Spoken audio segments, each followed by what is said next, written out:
Bonjour tout le monde, me voici aujourd'hui avec une nouvelle invitée, je te laisse te présenter. Bonjour à tous, bonjour Julie, et écoutez, voilà, moi je suis Isabelle Muller, je suis coach en rangement, en organisation et en qualité de vie. Super, alors concrètement, qu'est-ce que tu proposes dans ton activité professionnelle ? Alors déjà, je m'adresse autant aux particuliers qu'aux professionnels. Alors les professionnels, je reste sur des indépendants et des TPE, voire même des associations, parce que j'aime bien le contact humain. J'ai pas envie de me trouver dans des grosses boîtes et tout. Voilà, j'aime bien vraiment être en relation avec les personnes. Et ce que je propose en fait, c'est d'aider les gens à mieux s'organiser, à retrouver leur qualité de vie, à réussir à atteindre leurs objectifs, à se libérer la tête, à avoir moins de charge mentale aussi. Et souvent, cette charge mentale, elle est liée au fait qu'on ne sait pas forcément par quel bout prendre les choses. Exactement, donc j'imagine que tu as plein d'outils géniaux pour faciliter le quotidien, parce que c'est des choses qu'on nous transmet sans nous transmettre. Je pense à plein de choses où, par exemple, gérer ces documents administratifs, je sais qu'on a des pochettes, mais quand je vais des fois chez les gens, il y a des papiers partout, donc on sait qu'il faut les ranger. La question, c'est des fois, pourquoi on ne range pas? Est-ce que tu accompagnes aussi à la démarche première, c'est-à-dire l'aller vers, parce que c'est ça le plus compliqué au final, parce qu'on sait un petit peu des fois, même si je pense que tu as des outils que j'ai même pas en tête, mais comment ça se passe? Alors en effet, je vais dire mon premier outil, c'est surtout l'écoute de mon client, c'est surtout ça. En tant que coach professionnel et professionnel de l'organisation, en fait, je combine mes deux compétences, et la première chose, c'est vraiment beaucoup d'écoute auprès de mon client. Donc ça, c'est parce que un client qui va avoir des difficultés sur les papiers, il va pas avoir forcément les mêmes difficultés que l'autre client que j'ai avoir vu juste avant. Certains, ça va être un sujet de blocage, et d'autres, ça va être simplement un problème de méthode. Donc la réponse va être complètement différente. Oui, tu t'adaptes complètement à la demande. Je m'adapte complètement à la demande. Bien sûr, j'ai des méthodes, il y a des règles de base, mais vraiment le premier point, c'est vraiment l'écoute de mon client. Voilà, le ressenti, la sensibilité, voir vers quoi il veut aller. Et ce qui est important au niveau de mon client, c'est surtout qu'il soit prêt à s'engager dans cette démarche. Évidemment. Voilà. J'imagine que l'environnement de la personne doit énormément impacter aussi sa qualité de vie. Quelqu'un qui vit dans un appartement n'a pas le même espace, par exemple, qu'une personne qui vit dans une maison de 200 mètres carrés. Enfin, l'environnement, tu dois évidemment le prendre en considération. Alors, l'environnement, bien sûr. C'est-à-dire que moi, en fait, quand je parle d'écoute, je prends en compte l'ensemble de la personne. C'est-à-dire son environnement personnel, mais aussi, j'irais déjà l'ensemble de la personne en elle-même. Voilà, j'irais comment elle fonctionne, comment elle est, quel est son rythme, dans quel contexte elle est. Si elle est seule, elle est en famille, elle a des enfants, quel est son âge, est-ce qu'elle travaille sur place, est-ce qu'elle va travailler, faire des allers-retours. Oui, tu analyses. On tient compte de tout ça en fonction, j'irais, du sujet qui est à voir ensemble.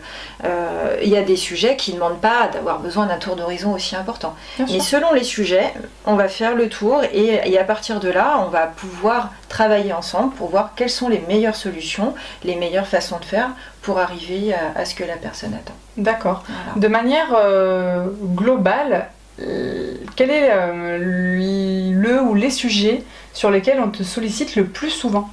Alors, ces derniers temps, on m'a beaucoup sollicité sur les papiers, sur le rangement du bureau, sur...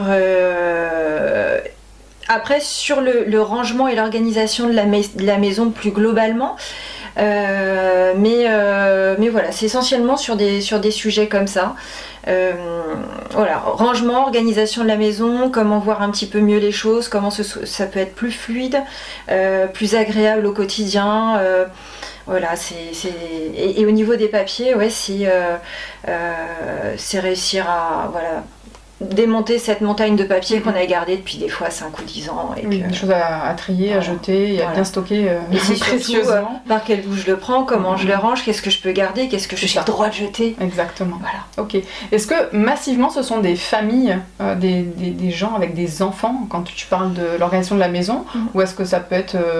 Non, c'est assez varié. En tout cas, Pour ce qui concerne mes clients, voilà, parce que je dirais on est quand même nombreuses en France, ça reste un métier émergent, hein, je dirais on est peut-être 200 sur la France, et malgré tout on a chacune nos spécificités de par notre existence antérieure. Je dirais souvent, moi j'ai fait 18 ans dans la qualité, la sécurité, l'hygiène et l'environnement, on n'a pas toutes le même passé, donc on n'a pas toute la même sensibilité, et du coup je pense qu'on attire aussi les clients, voilà, en fonction de ce qu'on propose. Je dirais mon site internet n'est pas le même, et heureusement, que celui d'une consoeur. Ok, voilà. Parfait, très bien. J'aime aussi quand on travaille sur des notions de gestion du temps, parce que qu'est-ce que c'est chouette de réussir à se trouver du temps pour avoir du temps pour soi, pour pouvoir buller et puis se détendre, quoi. Après, je propose aussi, je dirais du coaching en relation. Parce que je me suis rendu compte que finalement, la relation, on pourrait se dire, mais quel est le rapport avec l'organisation, avec le rangement? C'est que finalement, la relation n'est pas si loin. C'est souvent, on se retrouve dans un tel brouhaha d'organisation ou de rangement à la maison que notre relation s'en trouve aussi des fois un petit peu... Et j'ai envie d'aller même plus loin. On pourrait même penser que les réflexes archaïques sur lesquels on peut travailler quand ils sont mis à mal nous empêchent d'être en lien avec l'autre et en lien avec aussi son environnement. Donc aussi en travaillant en profondeur sur d'autres techniques spécifiques peut vraiment amener à l'ouverture avec des outils adaptés comme les tiens que tu proposes. C'est juste incroyable. Petite question supplémentaire, en combien à peu près de séances on te contacte? C'est 5 séances, 10 séances, 20 séances, ça s'organise un peu comment? Au minimum, le minimum de ce que je peux faire, et c'est encore une fois lié au sujet, lié à la surface, lié à l'environnement de la personne. En dessous de 6 heures d'échange, soit découpé en 2 fois, en 3 fois, voilà. Mais en dessous de 6 heures, on fait rarement quelque chose quand même. Ok, mais c'est très intéressant, ça permet de se projeter et de savoir un petit peu comment on peut gérer le temps aussi avec toi, parce que c'est aussi une organisation. Tout à fait. Parfait, très bien. Et c'est vraiment, justement, c'est une organisation, mais le fait, en fait, que je sois là, c'est l'occasion vraiment de s'y mettre, en fait, parce qu'on va prendre un rendez-vous avec quelqu'un. Ça officialise la démarche. On officialise, on respecte le rendez-vous, et forcément, c'est une implication. Exactement. Parfait, très bien. Je te remercie beaucoup, Isabelle. Merci, Julie. Merci à vous de nous avoir écoutés, on vous dit à bientôt. Merci.